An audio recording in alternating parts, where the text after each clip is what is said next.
When Marcus Thompson pushed open the door to the executive break room on the 20th floor of Technova's glass tower in downtown San Francisco, his brain simply refused to process the scene unfolding 3 feet in front of him. Sarah Whitmore sat in the leather recliner positioned by the floor-to-ceiling windows overlooking the Bay Bridge, her charcoal Armani blazer draped over the armrest, the silk blouse beneath unbuttoned enough to reveal what Marcus's exhausted mind couldn't reconcile with any version of reality he understood. Little Jaden nestled against her chest, nursing with an intensity that sent ice through Marcus's veins, because this wasn't a bottle, wasn't the hypoallergenic formula he'd spent $200 on last week, wasn't anything remotely close to what should be happening between the CEO of a $3.2 billion company and an 8-month-old baby whose father stood frozen in the doorway like someone had just rewritten the laws of physics. Sarah's eyes lifted slowly, locking onto his without moving her head, without disturbing the baby whose small hands clutched at the fabric of her blouse with desperate familiarity. Tears streamed down her face in thick lines that carved through what remained of her makeup, mascara pooling at her jaw, and the expression she wore contained something Marcus had never seen in the 2 years he'd worked at Technova, never glimpsed even in passing when she walked through the engineering floor with that trademark Ice Queen efficiency that made junior developers literally step backward into cubicles. This was raw grief, exposed need, a vulnerability so absolute it felt obscene to witness. Her lips barely moved, the words emerging as broken whispers that Marcus almost didn't hear over the blood pounding in his ears. "Please close the door. Lock it. I forgot to lock it." Marcus's hand found the door handle through muscle memory alone, his conscious mind still 3 steps behind what his eyes were reporting. The lock clicked with a sound that seemed to echo through the silent room, and suddenly the world condensed to this impossible tableau, this CEO worth more than most small nations, cradling his son, while tears fell onto the baby's soft curls, while Jaden nursed with the kind of focused contentment Marcus hadn't witnessed in 8 months of watching his child reject every formula brand on the market. 20 minutes earlier, Marcus had been drowning in code at his desk on the 15th floor, 3 energy drinks deep into a debugging session that should have taken an hour but had stretched into its 4th because the legacy system integration kept throwing errors nobody could explain. The delivery deadline sat 5 hours away, immovable, because the sales team had promised the client a demo tomorrow morning, and failure wasn't an option when you worked at a company where missing deadlines got you added to the quarterly layoff spreadsheet. Jaden had been with Nicole from the UX team, probably chewing on one of those silicone teething toys while she sketched wireframes, and Marcus had allowed himself to sink into the zone where code became the only reality that mattered. Looking back now, he could identify the exact moment everything shifted, though he hadn't recognized it then.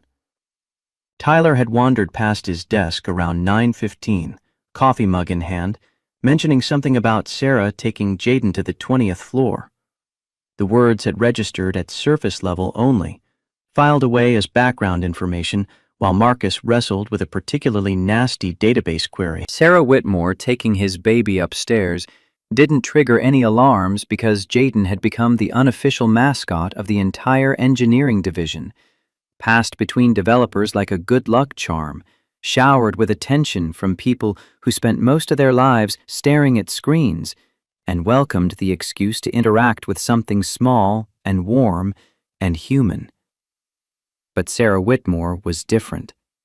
Sarah Whitmore was the woman who had built Technova from a seed-funded startup in a Palo Alto garage into a unicorn that dominated the enterprise software space, who had fired 300 people in a single day when the Series C funding fell through, who walked into board meetings and emerged with whatever she wanted through sheer force of will and strategic brilliance. Sarah Whitmore didn't do small talk in elevators, didn't attend the monthly happy hours, didn't interact with individual contributors beyond the occasional all-hands meeting where she delivered quarterly results with the warmth of someone reading a phone book.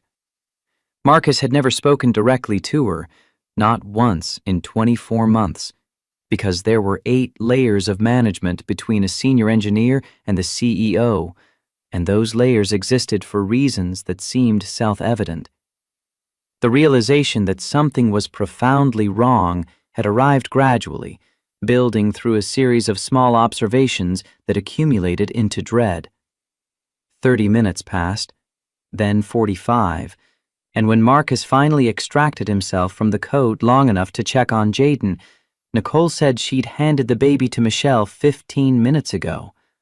Michelle hadn't seen Jaden in the last 20 minutes, thought maybe Tyler had him. Tyler was in a meeting. The chain of casual custody that usually worked perfectly suddenly revealed its gaps, and Marcus felt his chest constrict as he moved through the floor, asking increasingly urgent questions that all led nowhere, until someone mentioned seeing Sarah head toward the executive elevator with Jaden sleeping against her shoulder. The executive elevator required a key card Marcus didn't have, but the stairwell worked fine, even if it meant climbing 5 flights with his heart rate spiking, not from exertion, but from the growing certainty that something had gone terribly wrong. The 20th floor was sacred territory, reserved for C-suite offices and the kind of conference rooms where acquisition deals got hammered out. And Marcus had never set foot there before today, had never needed to, because his world existed in the concrete realm of API endpoints and data structures, not strategic vision and shareholder value. The executive assistant stationed outside Sarah's office had been on the phone, barely glancing up as Marcus moved past, and he'd followed the sound of silence to the break room at the end of the hall, expecting to find Jaden asleep in a portable crib, or maybe crying while Sarah tried unsuccessfully to soothe him, not prepared for anything close to the reality that ambushed him when he opened that door. Now, standing with his back against the locked door while his son nursed from his CEO's breast, Marcus experienced a cognitive dissonance so profound it felt almost hallucinogenic. This couldn't be happening, because it violated every professional boundary, every social norm, every assumption about how the world operated. But Jaden's small body told a different story. The way he latched on to Sarah with the desperation of someone who'd been searching for exactly this for months, who'd been trying to tell Marcus something through 8 months of rejected formula and weight percentiles that dropped steadily toward the danger zone. Sarah kept her eyes locked on his, still crying silently, not trying to hide or justify or explain, just waiting while Jaden did what babies do when they finally find what their biology demands. The minutes stretched into something that felt like hours, time becoming elastic and strange in this room where normal rules clearly didn't apply. Marcus should have been angry, should have been horrified, should have been calculating how to report this to HR or whether California law made this kidnapping or assault or some category his mind couldn't name. Instead, he felt a collision of emotions so tangled he couldn't separate them into discrete threads, couldn't process anything beyond the simple observation that his son looked more content than Marcus had ever seen him, more satisfied, more fundamentally okay. The biological impossibility of what he was witnessing finally penetrated his shock enough to form words, though they emerged hoarse and uncertain. How is this even happening? Sarah took several deep breaths before responding, her voice raw in a way that suggested she'd been crying long before Marcus opened the door. Let him finish. Then I'll explain everything. I promise you'll understand. Or at least I hope you will. Because I know how this looks, and I know what you must be thinking. So Marcus waited, sinking slowly down the door until he sat on the polished hardwood floor that probably cost more per square foot than his monthly rent, watching the impossible scene continue while his mind spun through scenarios and explanations that all fell apart under the weight of reality. Sarah was his boss, technically several levels removed, but still in his chain of command. Sarah was 42 years old, according to her Wikipedia page, which he'd read when Technova's IPO made national news. Sarah was the Ice Queen of Silicon Valley, profiled in Forbes and Fast Company and Bloomberg, always photographed in severe black suits with her dark hair pulled into a bun so tight it looked painful, never smiling, never revealing anything beyond calculated corporate messaging. This version of Sarah Whitmore existed in a completely different universe, vulnerable and broken, and doing something so intimate that Marcus felt like a voyeur just by being present. But Jaden was his son, and whatever was happening here demanded answers, even if those answers rewrote everything Marcus thought he understood about professional boundaries and human behavior. Jaden's nursing slowed after another 10 minutes, his small body gradually relaxing into the boneless satisfaction of a completely satiated infant. Sarah adjusted her hold carefully, supporting his head with practiced ease that suggested she'd done this before, and Marcus filed that observation away, along with all the other impossible data points accumulating in his shell-shocked brain. She kept one hand cupped behind Jaden's skull while she used the other to fix her blouse. Movements economical and unself-conscious, and Marcus found himself looking away, even though the moment for modesty had passed somewhere around the time he'd watched his son nurse from a woman who wasn't his mother. When Sarah finally spoke, her voice carried the careful control of someone trying to hold together something that wanted desperately to shatter. This was the most important thing that ever happened to me. What just occurred in this room. I need you to understand that before anything else. Before you call security or HR or whoever you're already planning to call. Marcus shifted against the door, his back aching from the awkward position, but he couldn't seem to move, couldn't break the strange gravity of this moment. I'm not calling anyone yet. I just need to understand what the hell is going on. Sarah looked down at Jaden sleeping in her arms, peaceful in a way Marcus recognized from the early days after Keisha died, when his mother had flown out from Baltimore and somehow gotten the baby to sleep for 4-hour stretches despite Marcus's complete inability to manage more than 20 minutes before Jaden woke screaming. Whatever had just happened had produced the kind of deep, satisfied sleep that only came when a baby's most fundamental needs had been met, and Marcus couldn't ignore that evidence even as every other part of his brain insisted this situation demanded immediate action. I lost my daughter last week, Sarah said, the words emerging flat and dead despite the tears that hadn't stopped falling. Her name was Emma. I made it to 18 weeks this time, before my body decided it couldn't support life. 4th time.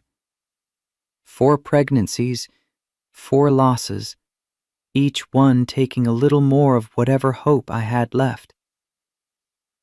The information landed like a physical blow, recontextualizing everything Marcus thought he knew about the woman holding his child. Sarah Whitmore had always seemed more like a force of nature than an actual human being, someone who existed on a different plane where normal concerns about relationships and family and biological imperatives didn't apply. The idea that she'd been carrying grief this massive while running a billion-dollar company, while firing people and closing deals and projecting absolute confidence in quarterly earnings calls, seemed impossible until Marcus remembered his own journey through the last 8 months, how he'd coded through funerals and debugged through nightmares, and somehow kept showing up to work, even when getting out of bed felt like climbing Everest. I didn't know, Marcus said, inadequate words for an inadequate moment. Nobody knew. Nobody knows anything about me beyond what Forbes publishes. I've made sure of that. Kept every personal detail locked down, because showing weakness in this industry gets you destroyed, gets you replaced by the board with someone younger and hungrier and willing to work 100 hours a week without the distraction of wanting things that normal people want. Sarah shifted Jaden slightly, her movements gentle and practiced, and Marcus noticed for the first time how naturally she held him, how her body had adapted to accommodate his weight without conscious thought. The pregnancy hormones are still in my system. My body prepared for a baby that isn't coming, produced milk for a child I'll never feed. When I picked up Jaden this morning, when he started fussing in that specific way babies do when they're hungry, something happened that I didn't plan or anticipate. The oxytocin flooded my system so fast, I actually felt dizzy. And suddenly my breasts were letting down milk, and Jaden was rooting against my chest with this desperate urgency, and I acted on instinct instead of logic. Came up here, locked the door, and gave him what he was asking for. The clinical explanation somehow made the situation feel more surreal rather than less, like Sarah was describing someone else's actions, some other woman who had crossed every conceivable line between appropriate and catastrophic. Marcus tried to organize his thoughts into coherent responses, but everything kept fragmenting against the image of Jaden, nursing with that desperate intensity. Against the knowledge that his son had just received something Marcus had assumed was lost forever when Keisha died on that operating table, while doctors shouted codes and nurses ran for equipment that arrived seconds too late. How long were you planning to do this without telling me? The question emerged harsher than Marcus intended, sharp enough that Sarah flinched, but he couldn't quite regret the tone because anger was starting to break through the shock. Righteous fury at the violation, even if the outcome had clearly benefited Jaden in ways Marcus couldn't deny. I wasn't planning anything. This wasn't calculated or premeditated. I picked up your son because he was crying and everyone else was busy, and my body responded in a way I couldn't control. And suddenly we were here, and it was happening, and I couldn't make myself stop because it felt like the universe was giving me one moment, one single moment, to experience what I've been trying to achieve for 6 years through IVF and miscarriages and fertility specialists who keep finding new ways to tell me my body is broken. The rawness in Sarah's voice cut through Marcus's anger, exposing something underneath that looked a lot like his own grief, his own desperate scrambling to find meaning in loss that seemed senseless and cruel. Keisha had been 26 years old, healthy, excited about motherhood in that cautious way people have when they've watched friends struggle through complications and stillbirths. The pregnancy had been textbook perfect. Every checkup confirming that mother and baby were thriving, right up until the moment Keisha's blood pressure spiked during labor, and the doctors started using words like eclampsia and cerebral hemorrhage and catastrophic. Marcus had held his son for the first time while his wife died 6 feet away, had felt Jaden's tiny fingers curl around his thumb while monitors flatlined, and a doctor he'd never met before delivered the information that would detonate his entire life. 8 months later, he was still figuring out how to exist in the aftermath, still learning to breathe through the moments when grief ambushed him in grocery store aisles, or during code reviews, or at 3 a.m. when Jaden woke crying for a mother who would never come. The idea that Sarah Whitmore carried her own version of that devastation, had been functioning at the highest levels of corporate leadership while bleeding internally from losses nobody else could see, created an unexpected bridge between them that had nothing to do with org charts or pay grades. I need to take him to the pediatrician, Marcus said finally, the words emerging from some part of his brain still capable of practical thinking. We have an appointment at 2. The doctor's been worried about his weight, about the formula rejection. I don't know what to tell her about this. Sarah nodded slowly, carefully transferring Jaden to Marcus's arms without waking him, and the loss that crossed her face when the baby left her embrace was so profound Marcus had to look away. She stood with visible effort, reaching for her blazer, transforming back into the CEO with each breath, even though her eyes were still red and her mascara had created dark smears along her cheekbones. Tell her the truth. Tell her a woman who recently miscarried was holding your son and experienced spontaneous lactation due to hormone fluctuations. Tell her that your son nursed for approximately 35 minutes and fell into the deepest sleep you've seen in months. Tell her whatever medical facts are relevant to his care. Marcus rose as well, cradling Jaden against his chest while reaching for the door lock with his free hand. The baby's weight felt different somehow, more substantial, as if those 35 minutes had added density to his small frame. We're going to have to talk about this again, about all of this, because I still don't understand what just happened or what it means or what the hell I'm supposed to do with this information. Sarah met his eyes for a long moment, her expression settling back into the controlled mask Marcus recognized from company meetings, though something in her gaze remained raw and exposed. I know. And I'll answer whatever questions you have, explain anything you need explained. But right now, take care of your son. Make sure he's healthy. That's what matters.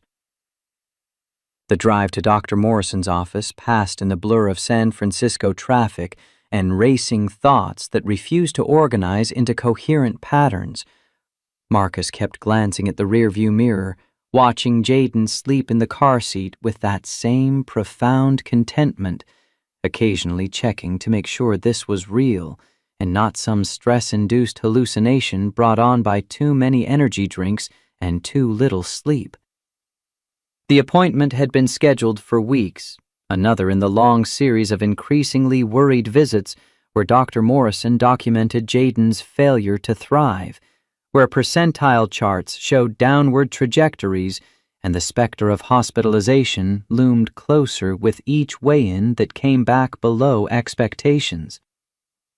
Dr. Morrison had delivered hundreds of babies during his 30 years at UCSF Benioff Children's Hospital, had seen every variation of feeding difficulty and failure to thrive, but his expression when Marcus explained what had happened suggested this particular scenario was new territory, even for someone with his experience.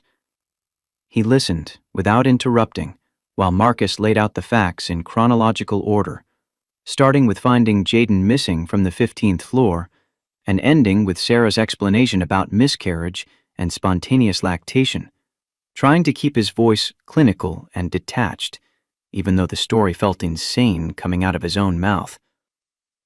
And you're certain it was actual breastfeeding, not bottle feeding with expressed milk or formula. Marcus shifted Jaden to his other shoulder, the baby still sleeping peacefully despite being in the examination room where he usually screamed through the entire appointment. I saw it with my own eyes. There was no bottle involved. It was direct nursing, and Jaden latched on like he'd been doing it his entire life instead of being exclusively formula-fed since birth. Dr. Morrison removed his wire-rimmed glasses, cleaning them with methodical precision that suggested he was buying time to formulate a response. His office had photographs on the walls showing him at various stages of his career, starting as a young resident in Atlanta and progressing through decades of practice that eventually brought him to California, to this pediatrics clinic where Marcus had been bringing Jaden since week 2 when the first formula experiments began failing. The medical facts are straightforward enough, Dr. Morrison said, replacing his glasses and pulling up Jaden's chart on the computer. Women who experience late-term pregnancy loss can indeed produce milk due to sustained hormone levels, particularly if they were in the second trimester or beyond. The letdown reflex can be triggered by proximity to an infant, especially one actively seeking to nurse. From a nutritional standpoint, breast milk is incomparably superior to any formula on the market, which is why the American Academy of Pediatrics recommends exclusive breastfeeding for at least 6 months whenever possible. Marcus heard the clinical information, processed it on an intellectual level, but his emotional response remained tangled and confused. "But this isn't my wife breastfeeding our son. This is my boss, someone I don't know beyond professional interactions, someone who just did something that feels like it should be illegal, or at minimum, completely inappropriate." Dr. Morrison leaned back in his chair, his expression shifting from clinical to something more personal, more grounded in the messy realities that medical textbooks didn't adequately address. Wet nursing has existed throughout human history, Marcus. It was standard practice for centuries, continues to be common in many cultures today. The taboo around it is relatively recent and largely cultural rather than medical. From where I sit, looking at Jaden's chart and the concerning trajectory we've been tracking for months, what happened today might have been the single most nutritious and beneficial experience of his entire life so far. The words landed with unexpected weight, reframing the situation in a way Marcus hadn't considered while standing in that 20th floor break room watching his CEO cry. He'd been thinking about boundaries and appropriateness and what HR would say, not about the simple biological fact that his son had just received exactly what his body had been desperately seeking for 8 months of frustrated formula rejection. "He's never nursed this well before," Marcus admitted, looking down at Jaden's peaceful face. "Keisha died before she could even try breastfeeding. We went straight to formula in the hospital, and it's been a nightmare ever since. 4 different brands, 3 different bottle types, consultations with lactation specialists who had no solutions because there was no breast milk to work with. Watching him refuse food over and over while his weight dropped has been killing me slowly. And today he nursed for half an hour like it was the most natural thing in the world."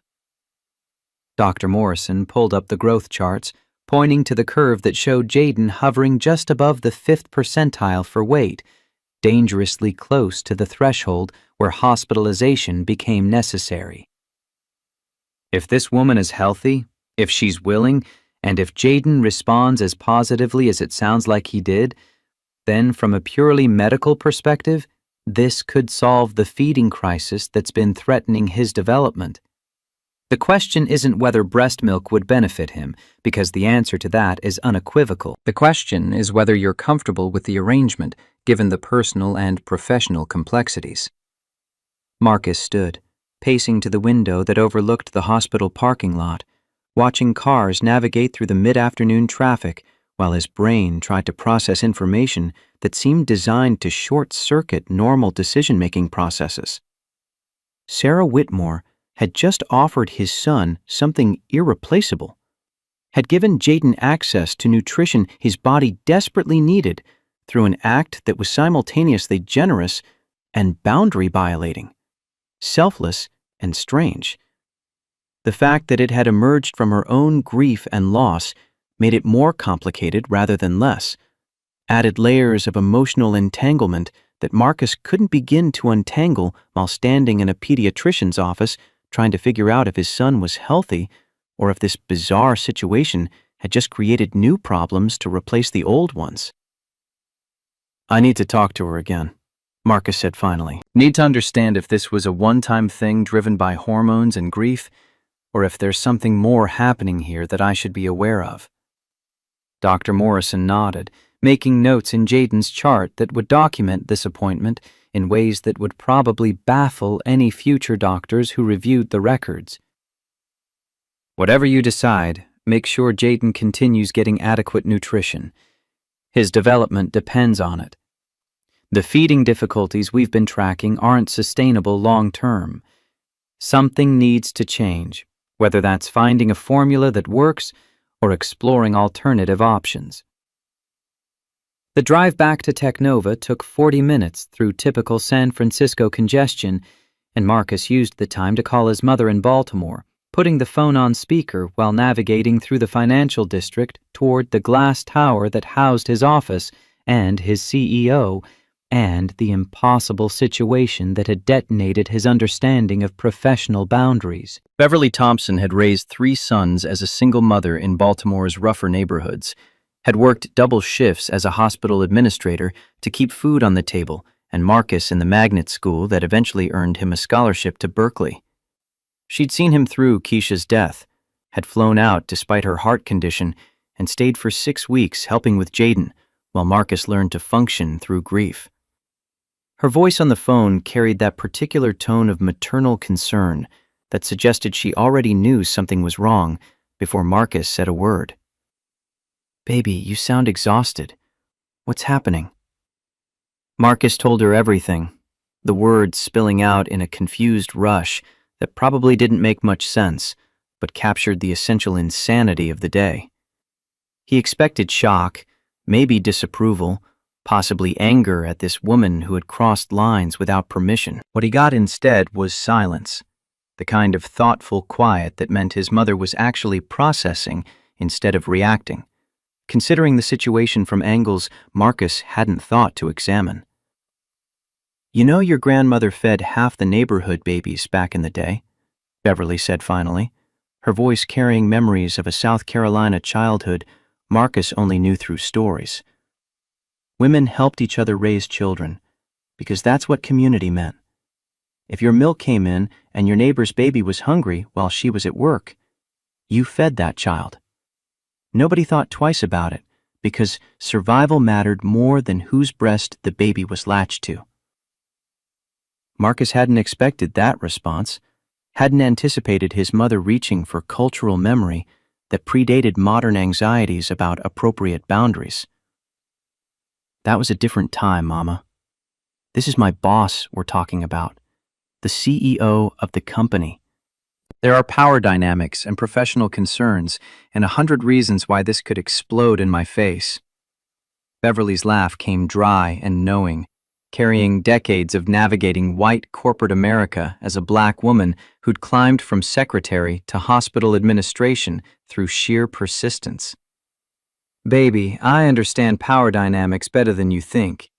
I also understand that your son has been slowly starving for 8 months while you tried every solution modern medicine could offer. This woman just gave Jaden something you couldn't provide, something his body desperately needed, and she did it from her own grief and loss. That's not power dynamics. That's grace showing up when you least expect it."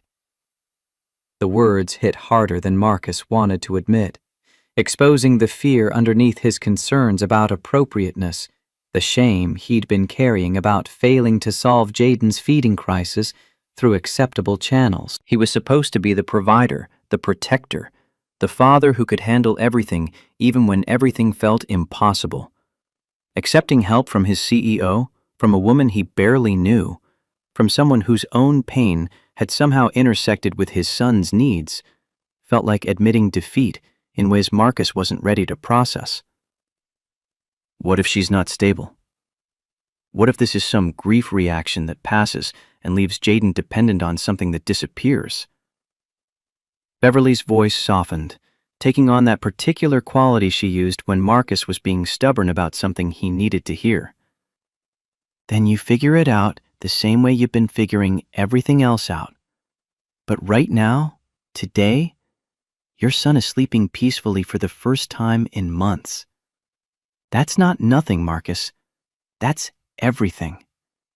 Don't let pride or fear or professional concerns stop you from accepting a blessing just because it comes wrapped in uncomfortable packaging." Marcus pulled into the Technova parking garage, finding his assigned spot on the 3rd level, while Jaden continued sleeping in the back seat with that same profound contentment. The conversation with his mother had shifted something in his perspective, opened space for considering this situation from angles that weren't purely about boundaries and appropriateness.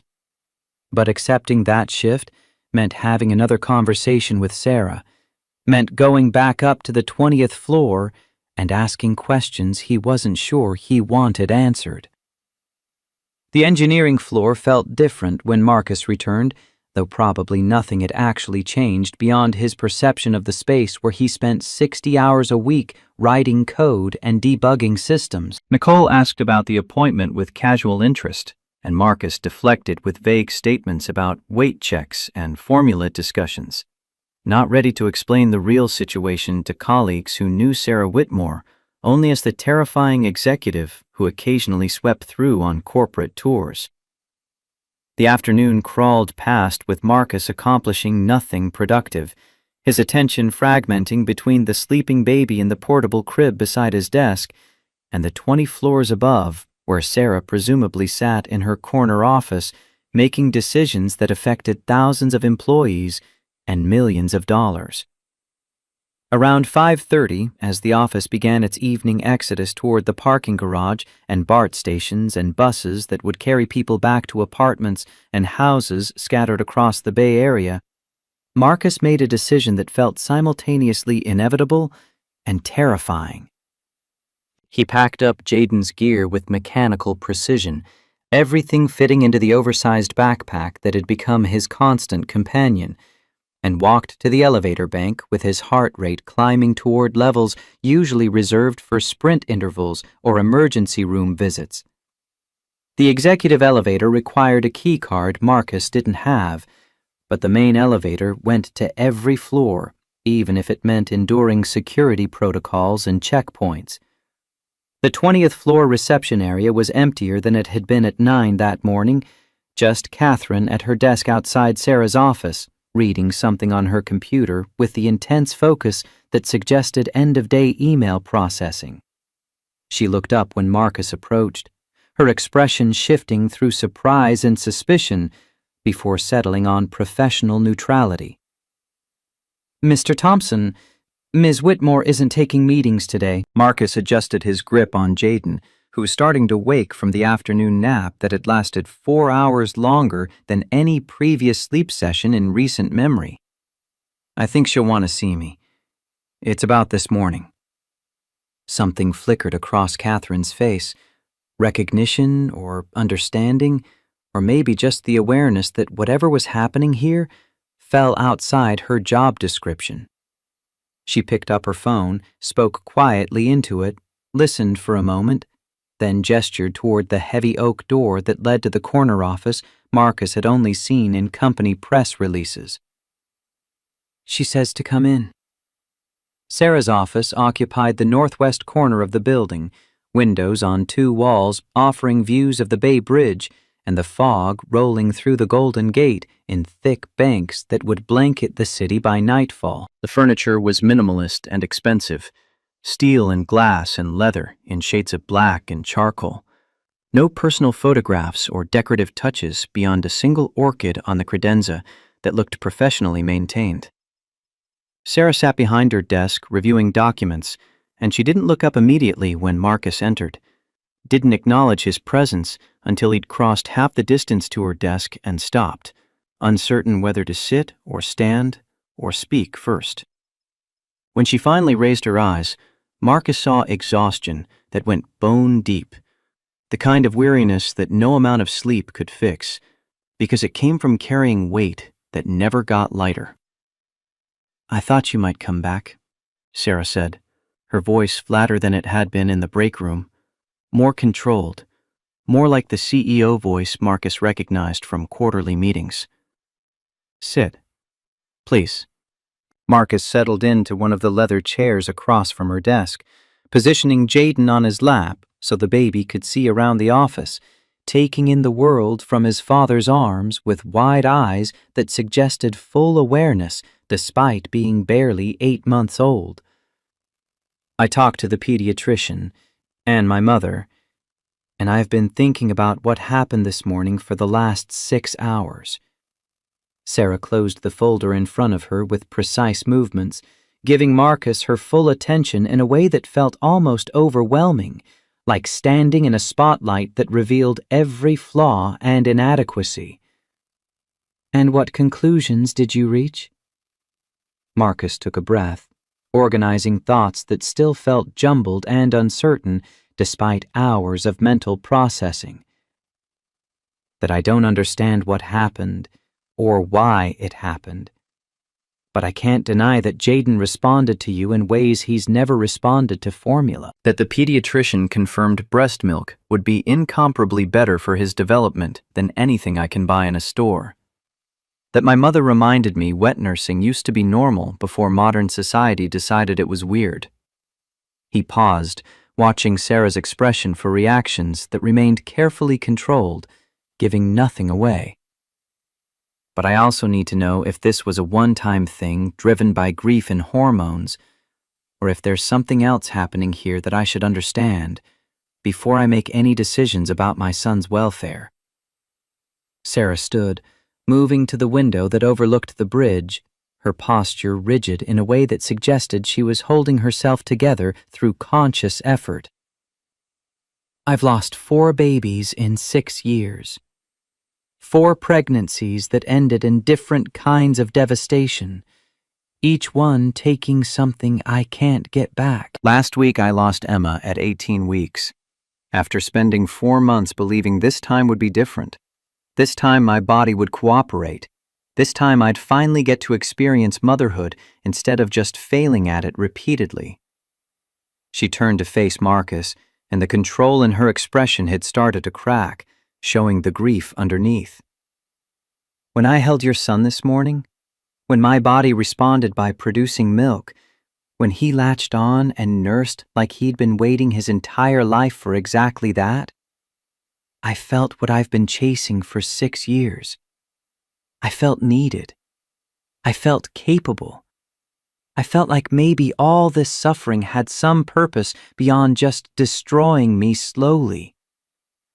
The honesty in her words created a space Marcus hadn't expected, an opening for something that looked almost like understanding, despite the massive gap between their lives and experiences. I can't give you guarantees about hormones or how long my body will produce milk or whether this makes any kind of sense from a rational perspective. What I can tell you is that feeding your son today was the most important thing I've done in my entire life. More meaningful than any deal I've closed or any company I've built. And if you'll allow it, I'd like to continue. Not as your boss, not as some corporate arrangement, but as someone who desperately wants to experience at least part of motherhood, even if it's not with my own biological child. Marcus looked down at Jaden, who had started reaching for his face with chubby hands, babbling nonsense syllables that were slowly developing toward actual words. 8 months of watching his son struggle had taught Marcus to recognize when Jaden was thriving versus merely surviving, and the difference today was undeniable. The baby who had screamed through every formula feeding and spent hours crying from hunger his father couldn't satisfy had become calm and content after 35 minutes at Sarah's breast, had slept more peacefully than Marcus had ever witnessed, had woken alert and engaged instead of fussy and irritable. The decision forming in Marcus's mind felt insane and reckless and completely contrary to every professional instinct he'd developed during his career. It also felt right, in some way he couldn't articulate, like the universe was offering a solution that didn't fit any conventional category, but addressed needs that went deeper than organizational charts or corporate hierarchies. If we do this, Marcus said slowly, testing the words as they emerged, it can't be here. It can't be at the office where people will see and speculate and turn it into something it's not. And we need to be honest about what this is and what it isn't. Sarah returned to her desk, sitting down with visible relief, as if Marcus's words had removed weight she'd been carrying since morning. I understand. My penthouse isn't appropriate either. Too much staff, too many security cameras, too many ways this could leak and become a story that destroys both of us. Your apartment? Marcus nodded, already thinking through logistics that felt surreal to be considering. I live in Mission District. 2-bedroom apartment, nothing fancy, but it's private. You could come after work. Stay for however long Jaden needs. We keep this between us until we figure out if it's sustainable. They discussed details with the same efficiency they might bring to a project kickoff meeting, establishing schedules and expectations and boundaries that felt necessary, even if the entire conversation existed in territory neither of them had ever navigated before. Sarah would come by at 6 each evening, stay until Jaden had nursed and fallen asleep, then leave before the situation could drift into territories that complicated an already impossible arrangement. They would maintain complete professionalism at the office, no special treatment, no acknowledgement of what was happening outside work hours. If questions arose, they would handle them honestly but carefully, protecting both Jaden's well-being and their own privacy. By the time Marcus left her office, darkness had settled over San Francisco completely, the city lights creating patterns that stretched toward distant hills. He carried Jaden through the empty 20th floor toward the elevator, past Catherine's now vacant desk, feeling like he'd just negotiated the strangest agreement of his life. Tomorrow, Sarah would show up at his apartment, would cross the threshold between professional and personal in ways that should feel threatening but somehow didn't, would continue giving his son what Marcus couldn't provide, through an arrangement that existed outside every category he understood. The drive home took him through streets he knew by heart, past the taco trucks on Mission and the murals in Clarion Alley, and the corner store where he bought emergency diapers at 2 a.m. when supplies ran low. His apartment building was nothing special, just one of 1,000 generic structures that housed the workers who kept San Francisco functioning while tech millionaires slept in Pacific Heights mansions. Marcus climbed 3 flights of stairs with Jaden and the overstuffed backpack, unlocked the door to the space that had been his sanctuary and prison for the last 8 months, the place where he'd learned to change diapers and heat bottles and function on 3 hours of sleep while grief waited in every corner. That night, preparing Jaden for bed with the same routine he'd followed since bringing the baby home from the hospital, Marcus noticed differences, subtle enough that he might have imagined them if he weren't looking so carefully. Jaden settled into sleep easier, fussed less during the diaper change, seemed generally more content in ways that probably came from having a full belly for the first time in months. Marcus sat in the rocking chair beside the crib long after Jaden dozed off, watching his son sleep while processing a day that had started normally and ended somewhere completely beyond his ability to map. Tomorrow, Sarah Whitmore would knock on this door, would enter his private space, would nurse his child in his living room while they figured out if this arrangement was sustainable or insane, or possibly both. The thought should have terrified him, should have sent him running to HR or legal counsel or anyone who could explain why this was a catastrophically bad idea. Instead, Marcus felt something closer to cautious hope. The first genuine optimism he'd experienced since watching Jaden's weight percentiles drop toward dangerous territory while every formula brand on the market proved equally useless.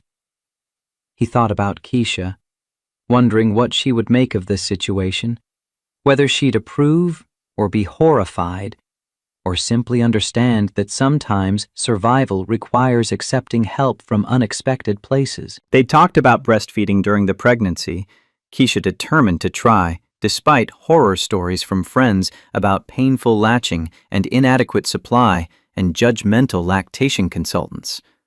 She'd never gotten the chance, had died before holding Jaden long enough to attempt feeding him, and Marcus had assumed that particular door had closed permanently the moment the monitors flatlined. Now it had opened again through the last person Marcus would have predicted, through his CEO's grief intersecting with his son's desperate needs in ways that felt almost supernatural in their timing. Sarah Whitmore was suffering losses Marcus could barely comprehend, carrying pain that had accumulated over years of failed attempts to achieve what most women took for granted. She'd built an empire, had created something that would outlast her, but the one thing she actually wanted kept slipping through her fingers no matter how much money or willpower or strategic thinking she applied. And somehow, In this impossible collision of their separate griefs and needs and failures, they'd stumbled into an arrangement that might actually work, that might solve Jaden's feeding crisis while giving Sarah a taste of the motherhood she'd been chasing for 6 years. It was messy and complicated and violated every professional boundary Marcus had been taught to maintain. It was also the first genuine solution he'd found in 8 months of watching his son suffer. Tomorrow would bring its own challenges, its own adjustments, its own moments of awkwardness and uncertainty as they figured out how to navigate this arrangement. But tonight, Jaden slept peacefully in his crib, properly fed for the first time since birth, and Marcus could hear his son's steady breathing from across the room. That simple fact mattered more than organizational charts or power dynamics or concerns about what other people might think if they knew. Marcus stood, stretching muscles tight from a day spent cycling between shock and confusion and tentative hope. He checked on Jaden one more time, confirming the baby's chest rose and fell with reliable rhythm, then moved to his own bedroom where exhaustion waited to claim him. Tomorrow would start the real experiment, the first deliberate step into territory they'd stumbled into by accident. But tonight, for the first time in longer than Marcus could remember, his son was truly at peace. And that was enough. Sarah arrived at Marcus's apartment at 6:15 the following evening, standing in the hallway outside his door with the tentative posture of someone entering completely foreign territory. She'd changed from the severe black suit into dark jeans and a simple cashmere sweater, her hair down for the first time Marcus had ever witnessed, falling past her shoulders in waves that made her look younger and somehow more vulnerable. The transformation from Ice Queen CEO to nervous woman about to cross an intimate threshold was so complete that Marcus almost didn't recognize her when he opened the door. "Come in. Jaden's been fussy for the last hour. I think he knows you're coming." Sarah stepped into the cramped living room, taking in the space with eyes that probably compared it automatically to her penthouse with its panoramic views and designer furniture. Marcus's apartment was clean, but cluttered with the accumulated chaos of single fatherhood, baby gear occupying every available surface, laundry folded on the couch because the bedroom was too small for proper organization. She didn't comment on the modest surroundings, just set her bag down carefully and held out her arms when Jaden started reaching for her with urgent little sounds that weren't quite crying, but suggested he'd get there soon if his needs went unmet. The transition was immediate and striking. Jaden settled against Sarah's chest, rooting with the same desperate focus Marcus had witnessed yesterday, and within seconds, he'd latched on and begun nursing with intensity that suggested his body remembered exactly what had happened in that 20th floor break room. Sarah sank into the rocking chair Marcus had positioned by the window, her entire frame relaxing as Jaden fed, and Marcus busied himself in the kitchen area pretending to clean dishes that were already clean, because watching this felt too intimate despite having agreed to the arrangement. They didn't speak for the first 20 minutes. Sarah focused entirely on Jaden while Marcus moved between kitchen and living room with manufactured tasks that kept his hands busy. The silence wasn't uncomfortable exactly, more like the cautious quiet of two people navigating new territory without a map, figuring out boundaries through trial and error rather than explicit discussion. Eventually, Marcus ran out of things to pretend to organize and settled on the couch with his laptop, pulling up code reviews that needed completion before tomorrow's stand-up meeting. "You can relax," Sarah finally said, her voice low to avoid disturbing Jaden. "I know this is strange, but we might as well accept that strange is our new normal." Marcus closed the laptop, accepting that productive work wasn't happening while his CEO nursed his son 15 feet away. "How long does your doctor think the milk will last?" the hormones from the miscarriage. Sarah shifted slightly, adjusting Jaden's position with practiced ease that suggested muscle memory was building faster than conscious skill. She wasn't sure. Could be 2 weeks, could be 2 months. The body doesn't follow predictable timelines when it comes to pregnancy loss. Some women dry up immediately. Others produce milk for months afterward. The uncertainty inherent in that answer troubled Marcus more than he wanted to admit.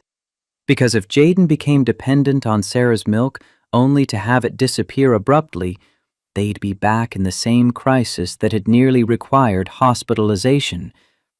But voicing that concern felt ungrateful given what Sarah was offering, so Marcus filed it away, along with all the other anxieties accumulating around this arrangement. "What made you pick him up yesterday? Out of all the times Jaden's been at the office, you'd never shown interest before." Sarah's expression shifted, memories crossing her face that carried visible pain. "I heard him crying from my office. The sound cut through a conference call about Q3 projections, and suddenly nothing else mattered except getting to that baby. I told the board I'd call them back and went down to the 15th floor without really thinking about why. When I picked him up, something clicked in my body that I wasn't prepared for." The oxytocin response was so overwhelming, I actually felt lightheaded. She paused, watching Jaden nurse with an expression that mixed wonder and grief in equal measure. "I've held babies before, at company events when executives bring their families. It never affected me like this, never triggered anything beyond polite interest. But Jaden was different. Or maybe my body was different because of Emma, or maybe the universe just decided that particular moment was when everything would align in the worst and best possible way, simultaneously." Marcus absorbed this, adding it to his growing understanding of how grief operated, how it could ambush people in conference calls and turn ordinary moments into turning points that rewrote entire life trajectories. His own experience with loss had taught him that trauma didn't follow logical patterns, didn't restrict itself to appropriate times and places, could erupt during code reviews or grocery shopping, or any random Tuesday when the weight became too much to carry alone. The evening established a pattern that would repeat with minor variations over the following weeks. Sarah would arrive around 6, nurse Jaden for 30 to 45 minutes while Marcus worked on his laptop or cooked dinner, then stay another hour while the baby dozed, and they talked about topics that started professional and gradually drifted personal. She told him about growing up in Detroit, about her father who'd worked at the Ford plant until the layoffs came and took his sobriety with them, about learning to code in the public library because home wasn't safe when her father was drinking. Marcus shared his own history, the Baltimore neighborhoods where his mother had raised 3 boys on an administrator's salary, the basketball scholarship that got him into Berkeley when his grades alone wouldn't have been enough, meeting Keisha at Highland Hospital when he'd broken his wrist going for a rebound, and she'd been the nurse who'd wrapped his arm while teasing him about thinking he was LeBron James. By the end of the first week, the awkwardness had faded enough that they could exist in the same space without constant awareness of how bizarre this situation would look to outside observers. Jaden thrived in ways that became undeniable when Marcus took him for the follow-up appointment with Dr. Morrison, and the scale showed 3 pounds gained in 7 days, a growth rate that moved him from the 5th percentile towards something approaching normal.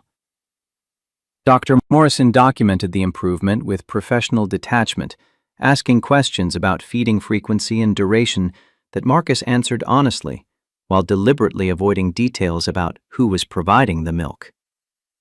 The second week brought the first real complication, though it arrived wrapped in such mundane packaging that Marcus almost didn't recognize it as a threat. Nicole from the UX team mentioned during a code review that she'd noticed Sarah leaving the building around the same time as Marcus several evenings in a row, wondered aloud if they'd been assigned to some special project that required after-hours collaboration. Marcus deflected with vague statements about consulting on a personal matter, but the question planted seeds of concern about how long they could maintain this arrangement before someone noticed patterns and started asking questions that had no good answers. That evening, Marcus mentioned the conversation to Sarah while she settled into the rocking chair, with Jaden already rooting urgently against her shoulder. "We need to be more careful about timing. People are starting to notice we leave at the same time." Sarah adjusted her sweater, helping Jaden latch on while considering the problem with the same strategic thinking she probably applied to competitive analysis and market positioning. "I can vary my departure time, make it less predictable. Maybe come here straight from external meetings some days, so I'm not leaving from the office at all." They worked through logistics like they were planning a product launch instead of hiding an arrangement that would probably get them both fired if HR discovered the truth. The conversation revealed how much mental energy they were both investing in maintaining secrecy, in protecting something that felt simultaneously precious and impossible to defend if anyone demanded explanations. Marcus found himself wondering how long they could sustain this level of careful coordination before exhaustion or carelessness created cracks where truth could leak through. The third week marked a shift in their relationship that Marcus noticed but couldn't quite name. Sarah started arriving earlier, staying later, finding reasons to extend the evenings beyond the strictly necessary time required for Jaden to nurse. She'd help with dinner preparation, chopping vegetables while Marcus handled the stove, their movements in the cramped kitchen developing a rhythm that came from repeated practice. They'd eat together after Jaden fell asleep, talking about everything from Technova's upcoming product launch to Sarah's failed IVF attempts, to Marcus's memories of Keisha that were starting to hurt less sharply, even as they remained permanently tender. One Thursday evening, while Sarah washed dishes and Marcus dried, she told him about her ex-husband with a flatness that suggested she'd processed this grief long enough that it had lost its immediate sting. "He left after the second miscarriage. Said he couldn't watch me destroy myself chasing something that clearly wasn't meant to happen. I think he expected me to choose him over the possibility of motherhood, to accept childlessness and move on with our lives together. When I couldn't do that, when I kept pursuing fertility treatments despite the emotional and physical toll, he decided I'd made my choice." Marcus set down the plate he'd been drying, giving her his full attention because this felt important in ways that went beyond casual conversation. "Did you ever regret it? Choosing the treatments over the marriage?" Sarah turned off the water, drying her hands on the towel with deliberate movements that bought her time to formulate an answer. "Every day for the first year." Then gradually the regret transformed into something else. Not quite acceptance, but maybe understanding that some people aren't built to carry other people's grief alongside their own. He needed a partner who could compartmentalize loss, who could try for a baby and then move on when it didn't work, instead of letting each failure compound into something that consumed everything. She looked at Marcus with an expression that held both vulnerability and strength, acknowledging pain without being destroyed by it. "I couldn't be that person. Can't be that person.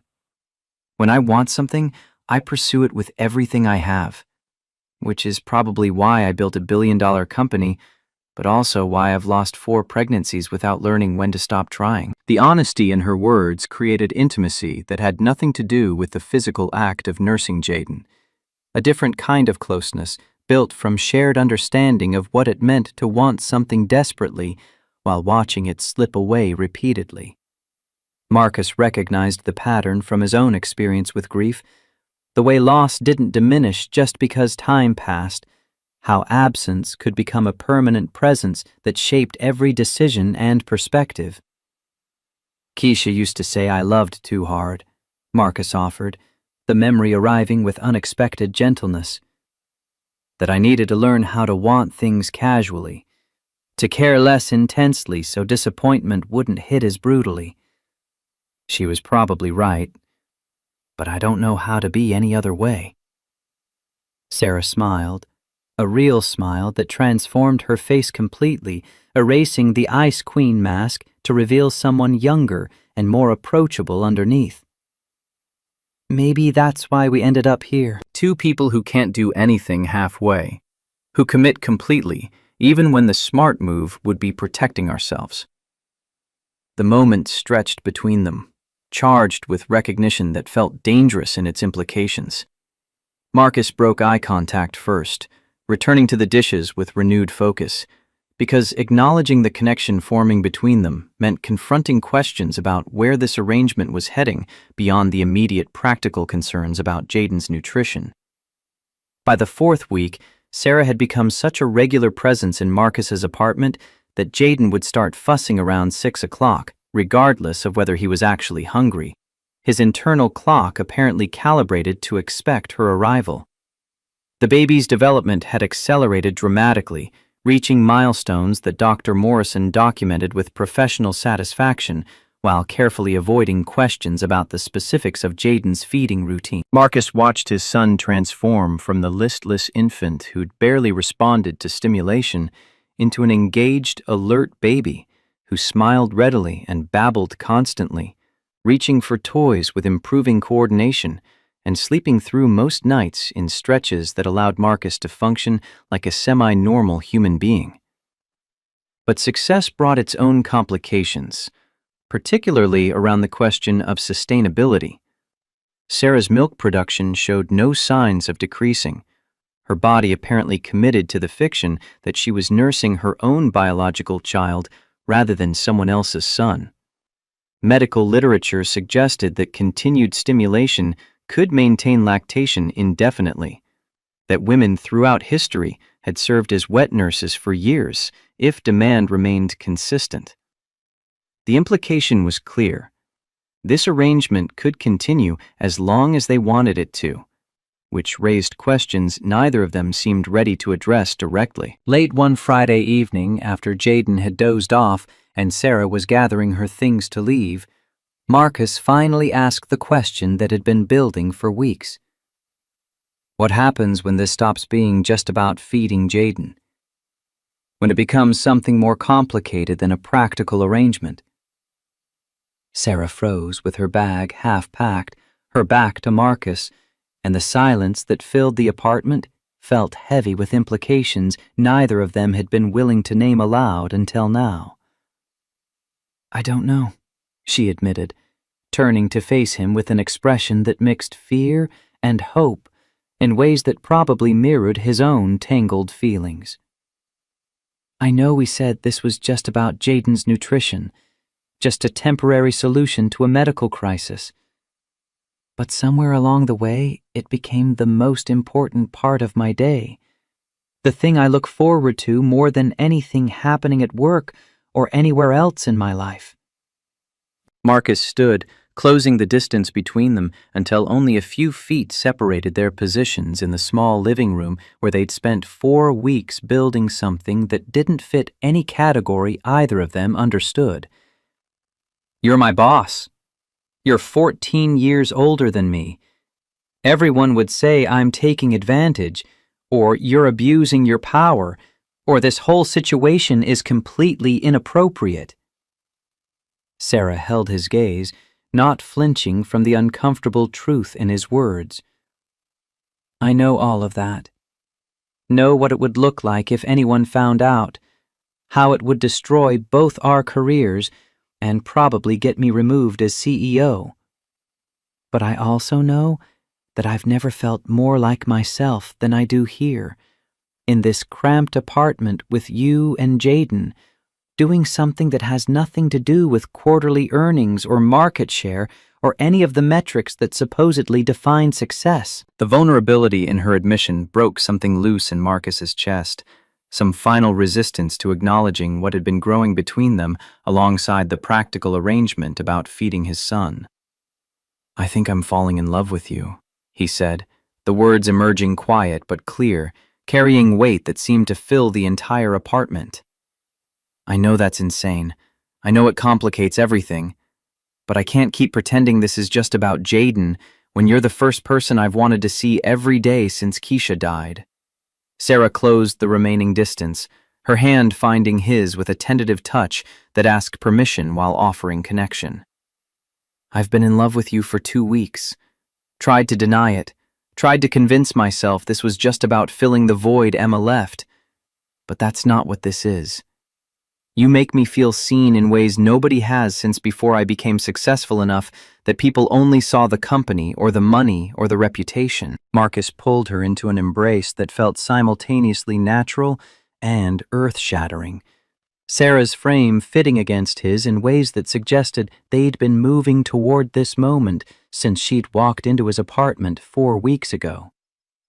They stood holding each other while Jaden slept peacefully in the bedroom, while the San Francisco night settled over the city outside, while everything they'd been carefully not discussing finally found expression in physical contact that promised complications neither of them could fully anticipate. "We can't do this at work," Marcus said into her hair, breathing in whatever expensive shampoo she used that probably cost more than his monthly grocery budget. "Can't give anyone ammunition to claim this is about power dynamics or favoritism." Sarah pulled back enough to meet his eyes, her expression serious despite the tears gathering at the corners. Complete professionalism at the office. No special treatment, no acknowledgement of anything happening outside working hours. If anything, I should probably be harder on you than other engineers to avoid any appearance of preferential treatment. They both recognized the inherent absurdity of negotiating professional boundaries while standing in an embrace that had already demolished most conventional definitions of appropriate executive-employee relationships. But the attempt itself mattered, the effort to establish rules that might protect them if this situation eventually exploded in their faces.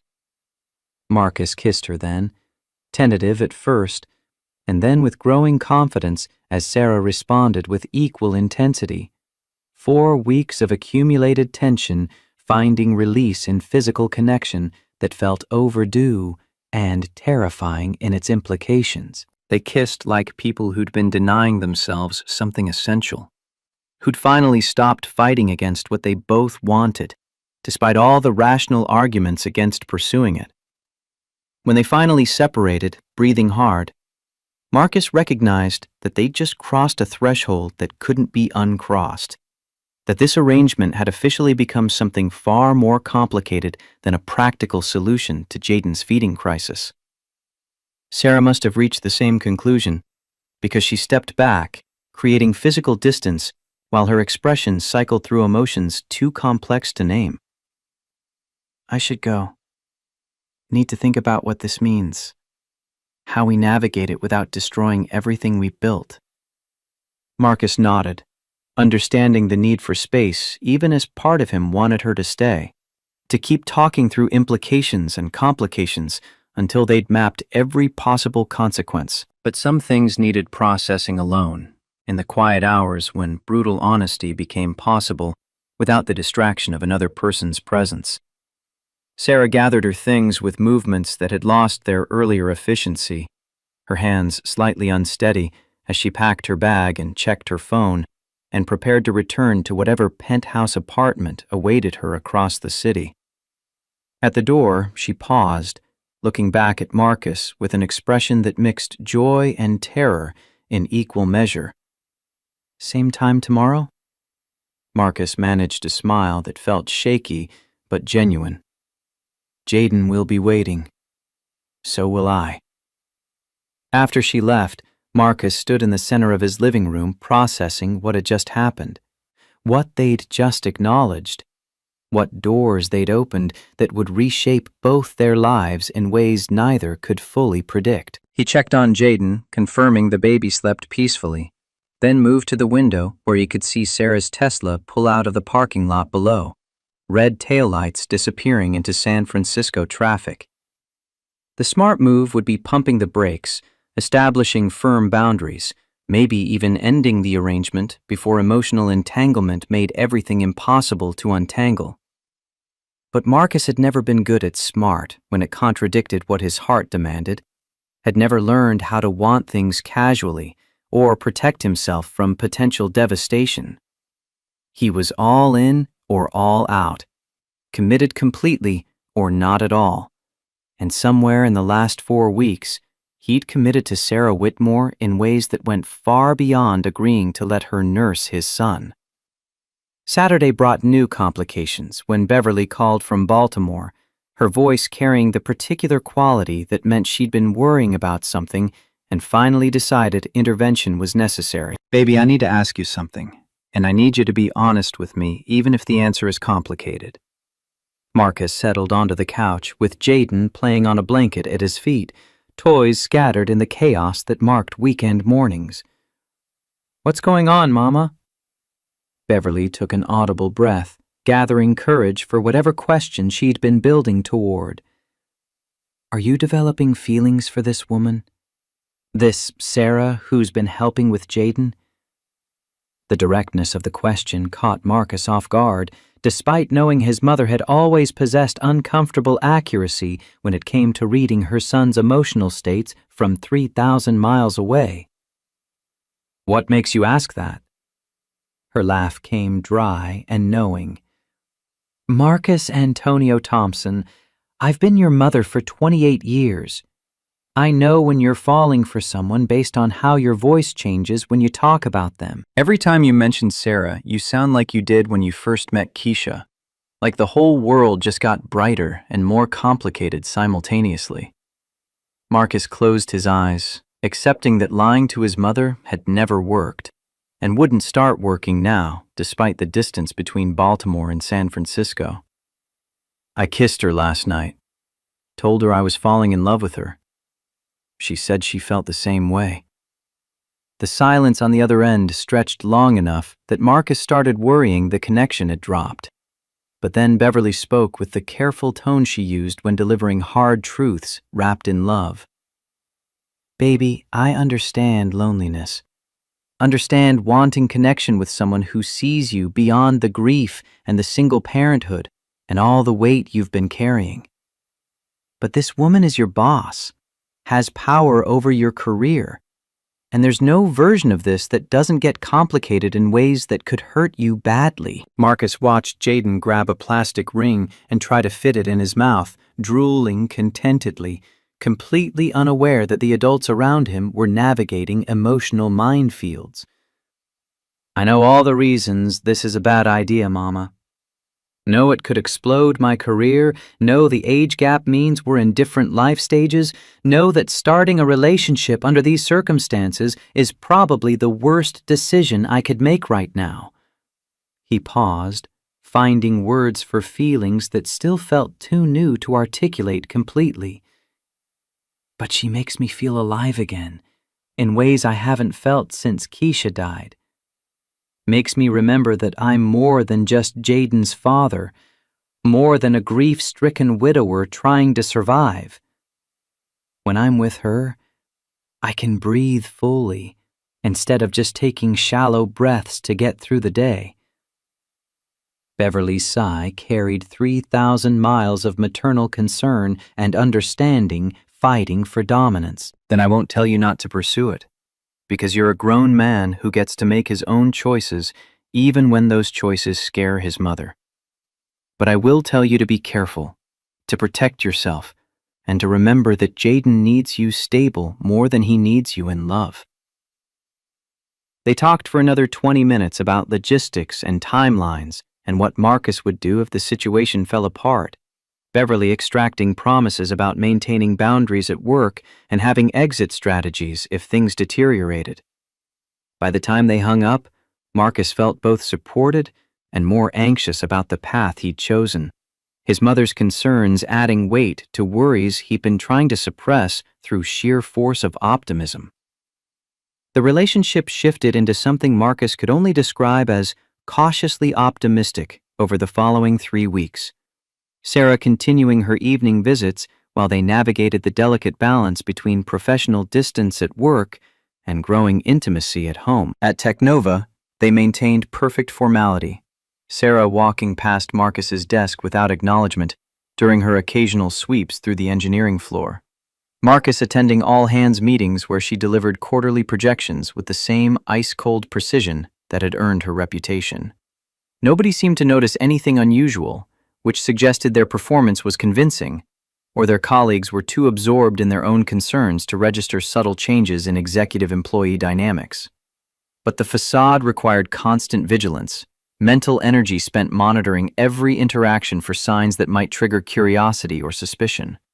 Marcus found himself avoiding casual conversations about his personal life, deflecting questions about weekend plans or evening activities with vague responses that probably made him seem antisocial, but protected the secret consuming increasingly large portions of his attention. The stress of maintaining dual realities began showing in small ways, insomnia creeping back despite Jaden's improved sleep patterns, a tightness in his shoulders that persisted even after the baby went down for the night. 3 months into the arrangement, Dr. Morrison's office called requesting an urgent appointment to discuss Jaden's development, the receptionist's tone suggesting this wasn't a routine check-in. Marcus drove to the clinic with anxiety building in his chest, watching Jaden babble contentedly in the rearview mirror while imagining worst-case scenarios about mysterious health conditions that weight gain had temporarily masked. The waiting room felt oppressive despite its cheerful pediatric decor, cartoon animals painted on walls that probably looked welcoming to most parents, but struck Marcus as mockingly innocent given the gravity radiating from the receptionist's earlier call. Dr. Morrison greeted them with his usual professional warmth, but his expression carried something new, a mixture of satisfaction and concern that Marcus couldn't quite decode. The examination proceeded normally, Jaden tolerating the stethoscope and ear checks with minimal fussing, until the doctor pulled up growth charts on his computer and rotated the monitor so Marcus could see the trajectory that had transformed over 3 months from dangerously low to impressively robust. Marcus, I need to ask you some direct questions about Jaden's nutrition, and I need completely honest answers regardless of how unconventional the situation might be. The phrasing sent ice through Marcus's veins, the careful neutrality suggesting Dr. Morrison had drawn conclusions that demanded confirmation rather than speculation. What are you asking? The doctor leaned back in his chair, removing his glasses to clean them with that meticulous precision that bought time for difficult conversations. Jaden's weight gain over the past 12 weeks has been extraordinary. We're talking about moving from the 5th percentile to the 50th, a trajectory that's nearly impossible to achieve with formula alone, regardless of brand or feeding schedule. His muscle tone, skin quality, cognitive development, all showing improvements consistent with exclusive breastfeeding from a healthy lactating mother. Marcus felt his throat constrict, knowing where this conversation was heading, but uncertain how to navigate it without exposing details that could destroy everything. The woman I mentioned before, the one who experienced recent pregnancy loss, she's been continuing to nurse Jaden. Her milk production hasn't decreased like we expected. Dr. Morrison replaced his glasses, his gaze direct but non-judgmental. Is this arrangement sustainable long-term? Because if Jaden becomes fully dependent on breast milk and the supply suddenly stops, the transition back to formula could be traumatic given his previous rejection patterns. The question Marcus had been avoiding for weeks suddenly demanded immediate attention, forcing him to confront uncertainties about Sarah's body and their relationship, and how long this impossible situation could continue before biology or circumstances intervened. I don't know. We're taking it week by week, hoping her body continues cooperating.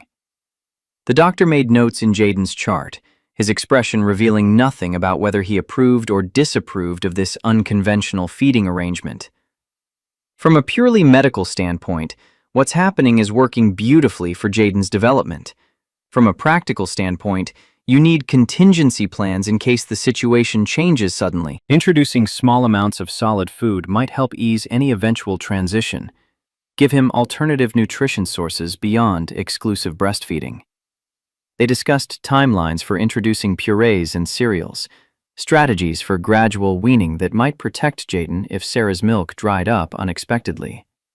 But underneath the practical planning, Marcus heard the unspoken concern about building dependency on something inherently unstable, about structuring a baby's nutrition around variables nobody could control or predict with confidence. That evening, Marcus raised Dr. Morrison's concerns with Sarah while she settled into the rocking chair with Jaden already latched and nursing with his usual focused intensity.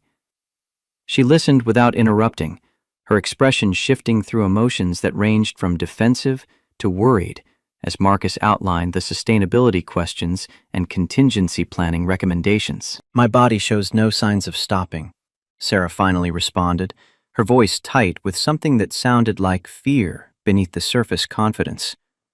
"I pump during lunch at work to maintain supply, do everything lactation consultants recommend to keep production consistent. Unless something catastrophic happens, I should be able to continue indefinitely." Marcus heard the qualifier embedded in that assurance, the acknowledgement that catastrophic events did happen, that Sarah's history included 4 pregnancies ending in catastrophe when everything suggested they shouldn't. Building Jaden's entire nutritional framework around her body meant accepting risk that formula, for all its inadequacies, didn't carry. "We should start introducing solids like Dr. Morrison suggested.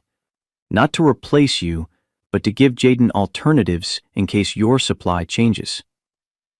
Sarah's expression flickered with something that looked like hurt before settling back into careful neutrality. "Of course. Whatever's best for Jaden." The tension that entered the room suggested they'd touched something deeper than feeding logistics, some fear Sarah carried about becoming dispensable once her primary function could be replaced by jars of puree and rice cereal. Marcus recognized the insecurity because he'd felt it himself during those early months when Jaden's rejection of formula made Marcus feel fundamentally inadequate as a father, incapable of providing the most basic sustenance his child required. "This isn't about replacing you," Marcus clarified, moving to kneel beside the rocking chair so they could maintain eye contact while Jaden nursed. "It's about protecting him if something happens that neither of us can control. You're not just a milk source, Sarah. You're his godmother, the person who saved his life when nobody else could. And nothing about introducing solid food changes that." Sarah's eyes filled with tears that she blinked back furiously, nodding acceptance even as her body language revealed ongoing struggle with the implications. "I know. I just keep waiting for the moment this all falls apart. For my body to fail the way it's failed at everything else related to motherhood. The fact that nursing Jaden works feels like borrowed time. Like I'm getting something I don't deserve, and eventually the universe will notice the accounting error and take it back." The vulnerability in her admission broke Marcus's heart, exposing how deeply Sarah's repeated losses had eroded her ability to trust good things when they appeared. He covered her free hand with his own, squeezing gently while searching for words that might penetrate the fear. "You deserve this. Deserve to experience motherhood even if it's not in the conventional way you imagined. Jaden is thriving because of you. And that's not an accounting error or borrowed time. That's you giving something precious to a baby who desperately needed it." They sat together while Jaden finished nursing and dozed off, the apartment quiet except for the distant sounds of city traffic filtering through walls that felt increasingly inadequate to contain the life Marcus was building here. When Sarah finally transferred the sleeping baby to his crib and returned to the living room, she moved directly into Marcus's arms, seeking comfort in physical contact that had become as essential as the feeding arrangement that brought them together. "I'm terrified of losing this," Sarah whispered against his chest. "Losing you and Jaden, and this feeling of being needed for something beyond quarterly earnings and shareholder value." Marcus held her tighter, understanding the fear because he carried his own version, anxiety about what would happen when their secret inevitably leaked, or when Sarah's body stopped cooperating, or when the inherent instability of their arrangement finally collapsed under its own weight. Then we make the most of what we have right now, today. Stop borrowing tomorrow's problems and focus on the fact that tonight, Jaden is healthy and we're together, and that's enough. The philosophy sounded better than it probably was, borrowed optimism masking genuine concern about sustainability. But sometimes borrowed optimism was all anyone had when the alternative was drowning in catastrophic what-ifs that might never materialize. The crisis Marcus had been dreading arrived on a Tuesday morning 4 months into their arrangement, delivered via an email from TechCrunch that pinged his phone at 7:30 while he was preparing Jaden's morning bottle of supplemental formula. The subject line read, "Ice Queen Secret, Technova CEO spotted in unexpected location." And Marcus's stomach dropped before he even opened the message to see the photographs someone had taken of Sarah entering his apartment building 3 evenings in a row, time-stamped images that proved pattern rather than coincidence. The article didn't know about Jaden, didn't understand the actual nature of Sarah's visits, but it didn't need accurate information to cause catastrophic damage. The speculation alone was enough. Paragraphs wondering about inappropriate relationships between executives and subordinates.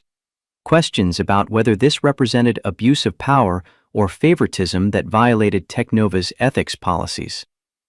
Marcus's name wasn't mentioned, the journalist apparently unable to identify which specific apartment Sarah had been visiting, but that protection felt temporary, a brief reprieve before someone connected the dots and his identity became public knowledge. Sarah's text arrived 30 seconds later, 3 words that conveyed volumes.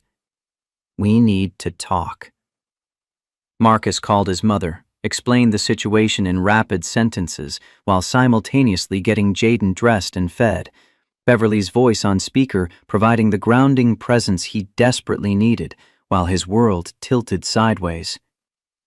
"Baby, you knew this was a possibility when you started this arrangement. The question now is how you handle it, whether you tell the truth or let speculation fill the vacuum." Marcus hadn't considered telling the truth as a viable option, had assumed their only play was denial and misdirection. But his mother's suggestion made him pause mid-diaper change. "If we tell the truth, Sarah loses her job. The board won't tolerate a CEO in this kind of situation, regardless of the actual facts." Beverly's response came firm and certain. "Maybe. Or maybe honesty buys you more grace than lies. Maybe people understand grief and loss and desperate measures better than you think. Either way, you can't control the outcome, only whether you face it with integrity or deception." The advice settled in Marcus's chest with uncomfortable weight, demanding he consider options that felt terrifying in their potential consequences. He finished dressing Jaden, grabbed the overstuffed backpack that contained everything a baby might need during a workday, and headed to Technova with his phone already lighting up with messages from colleagues asking if he'd seen the article, if he knew anything about what was happening with Sarah. The office felt electric with gossip when Marcus arrived. Engineers clustered around computer screens reading the TechCrunch piece and offering theories that ranged from plausible to absurd. Nobody connected him to the story yet, his anonymity providing temporary shelter from the speculation storm, but Marcus knew that protection wouldn't last. Someone would remember seeing Sarah near his desk, or notice she left around the same time he did, or piece together fragments that individually meant nothing, but collectively told an accurate story. Sarah's emergency all-hands meeting was scheduled for 10 o'clock. The entire company summoned to the main auditorium for an announcement that the calendar invite described only as "Critical Company Update." Marcus attended because absence would draw more attention than presence, settling into a back row with Jaden strapped to his chest in the carrier, trying to project calm he absolutely didn't feel. while the auditorium filled with employees speculating loudly about whether they were getting acquired or going public or experiencing some other corporate upheaval. Sarah walked onto the stage at 10 precisely, her posture rigid with the control Marcus recognized from moments when she was barely holding herself together through sheer force of will. She wore her trademark severe black suit, hair pulled into that painfully tight bun, every inch the Ice Queen CEO who'd built $1 billion company through strategic brilliance and ruthless efficiency. But Marcus could see the cracks in her armor, the slight tremor in her hands as she gripped the podium, the tightness around her eyes that suggested she'd been crying recently. "Many of you have seen the TechCrunch article that published this morning," Sarah began, her voice projected through speakers that carried it to every corner of the packed auditorium. "The article speculates about inappropriate relationships and ethics violations based on photographs of me visiting an employee's residence over several months. I'm here to address those speculations directly, rather than allowing rumor and misinformation to fill the vacuum." The room went completely silent. 1,500 employees collectively holding their breath while Sarah prepared to detonate whatever bomb she'd assembled. 4 months ago, I experienced my 4th pregnancy loss. My daughter Emma died at 18 weeks gestation, the latest in a series of miscarriages that have defined my attempts at motherhood for the past 6 years. In the immediate aftermath, my body continued producing milk due to sustained pregnancy hormones, a biological response that occurs in some women following late-term loss. Sarah paused, her hands gripping the podium so tightly her knuckles went white, and Marcus felt his own breathing stop as he realized what she was about to reveal. At the same time, one of our engineers was struggling with his 8-month-old son who had severe feeding difficulties, rejecting all formula brands and dropping to dangerously low weight percentiles that threatened to require hospitalization. When I held this baby, my body responded by letting down milk, and the infant nursed for the first time since his mother's death during childbirth 8 months prior. The collective gasp that rippled through the auditorium felt like a physical force, shock radiating outward as employees processed information that violated every assumption about their CEO's private life. Marcus held Jaden closer, the baby mercifully sleeping through a moment that was about to expose them both to scrutiny neither had chosen. "I have spent the last 4 months serving as wet nurse to this employee's child, visiting his home each evening to breastfeed an infant who was literally starving because his body couldn't tolerate artificial nutrition. This arrangement has been conducted with full medical supervision, with the knowledge and approval of the baby's pediatrician, and with absolute professional boundaries maintained at all times within this workplace." Sarah's voice cracked slightly on the final sentence, emotion breaking through the clinical delivery, and Marcus watched her visibly gather herself before continuing. "There is no romantic relationship, no abuse of power, no favoritism in hiring or promotion or compensation. There is only a woman who lost her 4th child, trying to experience at least part of motherhood by helping an infant who desperately needed what her body could provide." The silence in the auditorium had transformed from shocked to something else, a collective processing that Marcus couldn't quite read from his position in the back row. He scanned faces around him, seeing expressions that ranged from sympathy to disgust to confusion. Employees struggling to reconcile the Ice Queen CEO with this vulnerable woman confessing intimate loss and unconventional choices. "I am resigning as CEO effective immediately," Sarah continued, the words landing like physical blows. "Not because I believe I did anything wrong, but because I understand that this situation compromises my ability to lead effectively, regardless of the actual facts. The board has already accepted my resignation, and interim leadership will be announced within the hour." Marcus felt the world tilt. everything he'd feared condensing into reality as Sarah systematically destroyed her career to protect the truth about what they'd been doing. He wanted to stand up, to shout that she didn't need to do this, that they could find another way to manage the fallout. But moving would identify him as the employee in question, would expose Jaden to the judgment and speculation Sarah was trying to shield them from by taking full responsibility. I want to be absolutely clear about one thing. Sarah's voice strengthened, finding power in honesty that corporate messaging had never provided. I have built this company from nothing into something that employs 1,500 people and creates value for millions of customers. I am proud of that work, proud of what we've accomplished together. But the last 4 months, nursing this baby, experiencing a shadow of what motherhood might have been, has meant more to me than any acquisition or product launch or valuation milestone. She paused, tears now visible on her face despite the bright stage lighting, vulnerability on full display for every employee watching. We build companies. We chase valuations and market share and competitive advantage. But sometimes the most important thing we can do is simply help another human being survive. That's what I chose to do, and I would make the same choice again, regardless of the professional cost. The auditorium erupted into chaos the moment Sarah stepped off stage, employees shouting questions that went unanswered as she disappeared through the side exit. Marcus sat frozen in his seat, while people around him debated and speculated and argued about what they'd just witnessed. Jaden waking up and starting to fuss against his chest.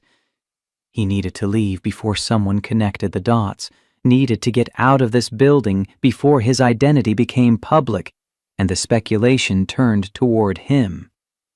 But Catherine, Sarah's assistant, appeared at his row before he could move, leaning down to whisper urgently.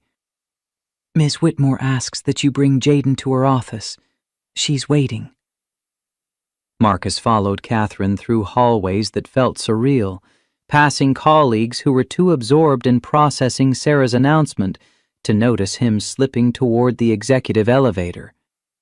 The 20th floor was eerily quiet, most of the C-suite executives presumably in emergency sessions with legal and PR trying to manage the fallout. Catherine ushered him into Sarah's office and closed the door, leaving Marcus alone with the woman who just sacrificed everything to protect their secret. Sarah stood by the window overlooking the bay, her back to him, shoulders shaking with sobs she'd suppressed during the public announcement. Marcus crossed to her, Jaden between them as he wrapped his arms around her from behind, feeling her body shake with the force of released emotion. "You didn't have to resign," Marcus managed, his own voice breaking. "We could have found another way."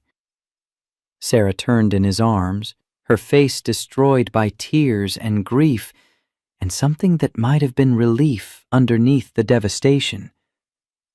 "Yes, I did. The board gave me an ultimatum. End the arrangement and submit to ethics investigation, or resign immediately. I couldn't end this. Couldn't abandon Jaden when he's still dependent on me. Couldn't walk away from the only thing that's made me feel human in years." She reached for Jaden, taking him from Marcus's arms and holding him close, while fresh tears streamed down her face. "I built an empire, Marcus.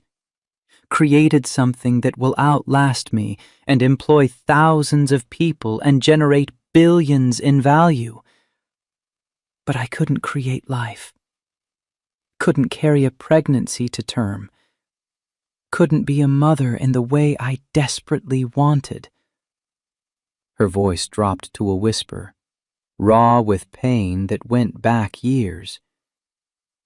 "This baby, your son, gave me the only taste of motherhood I'll probably ever experience.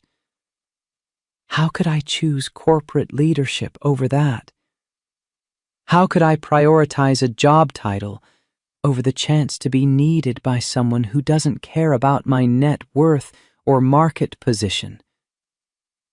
Marcus understood then that this hadn't been a choice for Sarah. Not really. That her decision to resign had been inevitable the moment the board forced her to pick between professional reputation and personal meaning. She'd spent 6 years chasing motherhood through fertility treatments and repeated loss, had built walls of professional achievement around the emptiness where children should have been, and Jaden had finally given her access to the things she actually wanted beneath all the corporate success. "What happens now?" Marcus asked, the question encompassing so many uncertainties he couldn't articulate individually. Sarah wiped her eyes, attempting to compose herself while still holding Jaden close. "Now I figure out who I am without the CEO title. Start the foundation I've been planning for years to help women dealing with infertility and pregnancy loss. Continue being Jaden's godmother and wet nurse for as long as my body cooperates." She met Marcus's gaze directly, vulnerability mixing with determination. "And if you'll have me, I'd like to try building something real with you." Not a secret arrangement we hide from the world, but an actual relationship where we figure out what this is and where it's going. Marcus felt something unlock in his chest. Permission to want this fully instead of carefully, to pursue Sarah without the constant fear of professional consequences now that those consequences had already materialized. "I love you," he said simply, the declaration feeling simultaneously overdue and perfectly timed. "Have loved you for weeks, but was too scared to say it clearly. You gave up everything for Jaden, for me, and I don't know how to process that level of sacrifice." Sarah kissed him then, proper and deep, Jaden squirming between them, but tolerating the contact with his usual good nature. When they separated, Sarah was smiling despite the tears, something lighter in her expression than Marcus had seen during all their careful evening visits. "I didn't give up everything. I gave up a job that was slowly killing me, that demanded I be someone I'm not, that required suppressing everything that makes me human. What I got in return is worth infinitely more."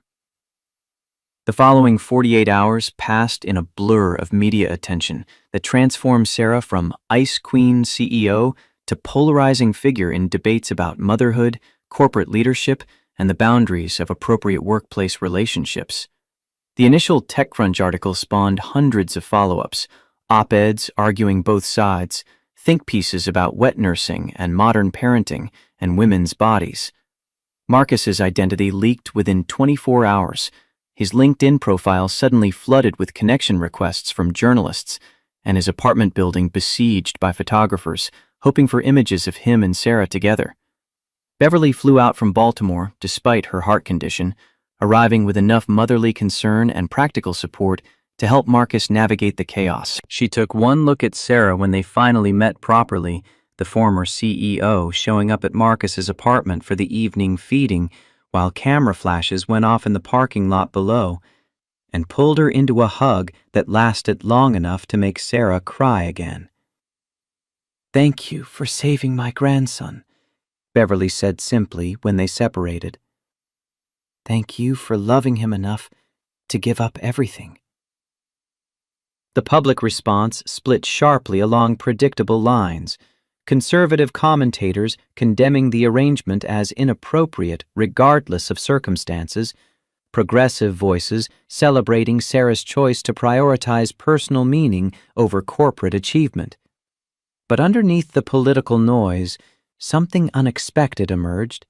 Support from mothers who'd struggled with breastfeeding or infant feeding difficulties. Women sharing stories about wet nursing arrangements that had saved their children. Acknowledgement that sometimes survival required unconventional solutions. 3 weeks after Sarah's resignation, a producer from a major morning show reached out requesting an interview. Marcus and Sarah debated the wisdom of further exposure, ultimately deciding that controlling their narrative mattered more than hiding from ongoing speculation.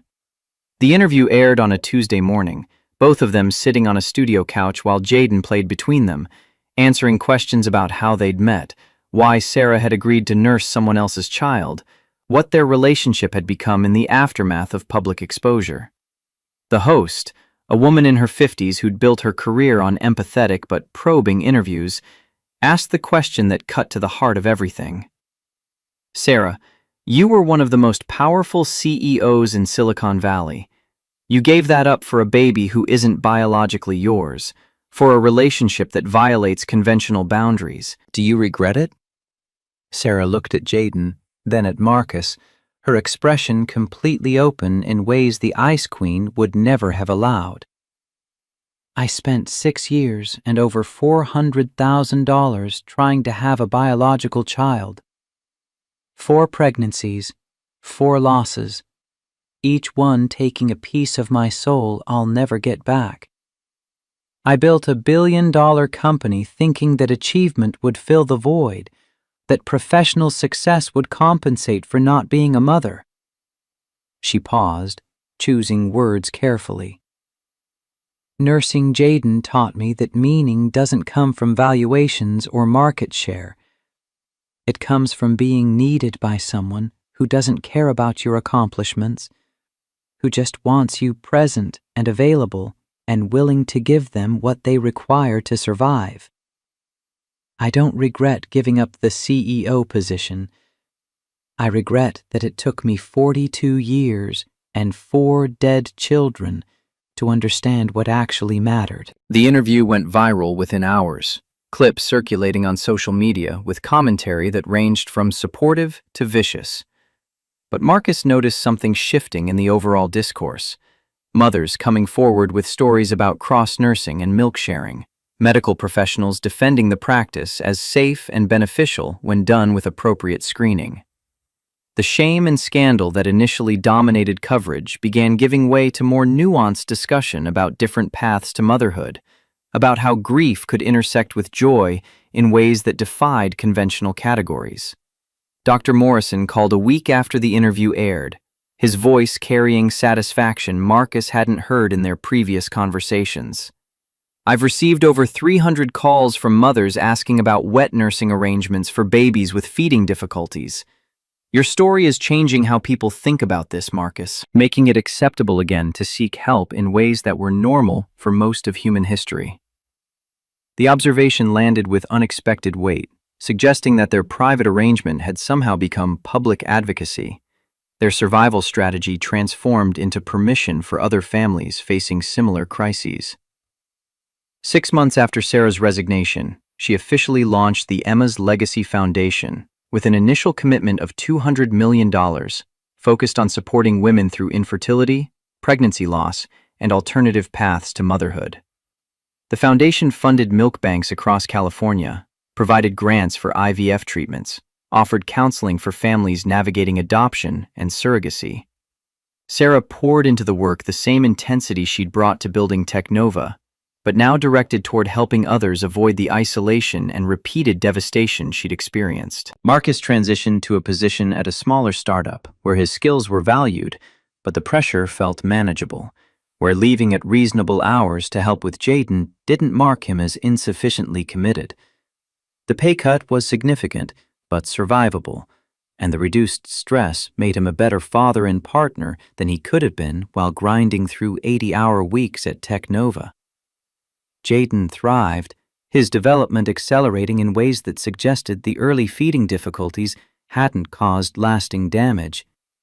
He started walking at 11 months, speaking his first words shortly after, growing into a cheerful toddler who split his attachment equally between Marcus and Sarah.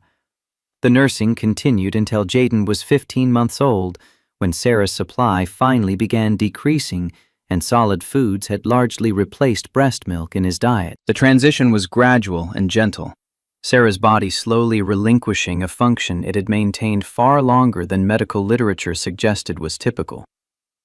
On a Saturday morning, 18 months after that first shocking discovery in the 20th floor break room, Marcus found himself at San Francisco City Hall with a small group assembled for a wedding nobody had expected when this journey began. Sarah wore a simple cream dress, her hair down and natural, no trace of the Ice Queen remaining in the woman smiling at him while they exchanged vows, witnessed by Beverly, a few close friends, and Jaden in a tiny suit acting as ring bearer with enthusiastic incompetence. The ceremony was brief and intimate, focusing on the journey that brought them here rather than conventional wedding script. When the officiant pronounced them married, Marcus kissed his wife while their son giggled and clapped. And everything that had seemed impossible 2 years ago crystallized into a reality more meaningful than anything Marcus could have planned or predicted. "I still can't believe this worked," Marcus whispered against Sarah's hair during their first dance at the tiny reception in a restaurant they'd rented for the afternoon. "That we survived the scandal and built something real." Sarah pulled back enough to meet his eyes, her expression radiant in ways that had nothing to do with makeup or strategic image management. "We survived because we stopped pretending, stopped hiding what we needed and who we were, and what mattered beyond professional reputation.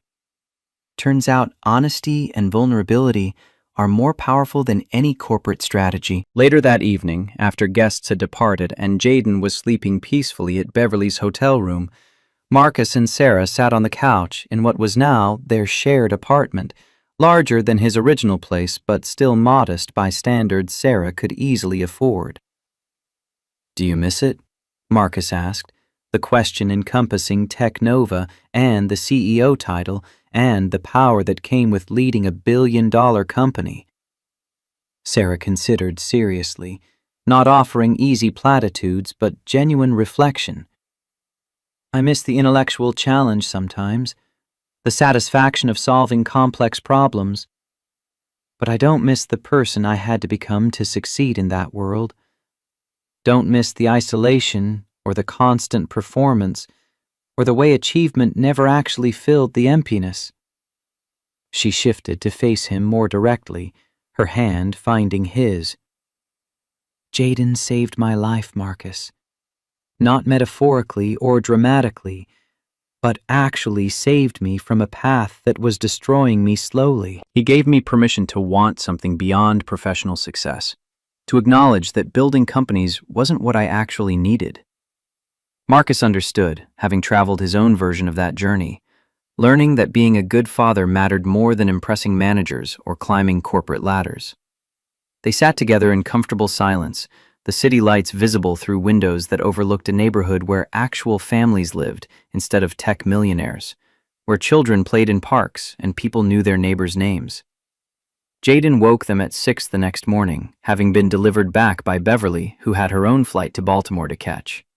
The toddler climbed into bed between them, demanding breakfast with the imperious tone of someone who knew he was loved unconditionally by the two people who'd fought so hard to keep him healthy and thriving. Sarah scooped him up, carrying him toward the kitchen while Marcus followed, the three of them moving through morning routines that had become familiar through repetition. This was what they'd chosen when Sarah resigned from Tech Nova, when Marcus accepted a position with lower pay but better balance, when they decided that building a family mattered more than maintaining the careers that had defined them before grief and circumstance created unexpected opportunities. Not everyone understood their choices, not everyone approved of how they'd navigated those impossible early months, but understanding and approval from outsiders had never been the point. Watching Sarah make pancakes while Jaden banged on his high chair tray, demanding immediate breakfast, Marcus felt gratitude for the unlikely path that brought them here, for the grief that intersected in ways neither could have predicted, for a baby's desperate hunger meeting a woman's equally desperate need to nurture. They'd built something real from broken pieces, had created family from circumstances that should have remained professional boundaries, had found love in the last place either expected to discover it. The world might debate whether their arrangement had been appropriate or scandalous or revolutionary, but for the three people eating breakfast together in a San Francisco apartment while morning light streamed through east-facing windows, the only thing that mattered was that they'd survived. They'd found each other, and they'd built something worth more than any corporate valuation or professional title could measure.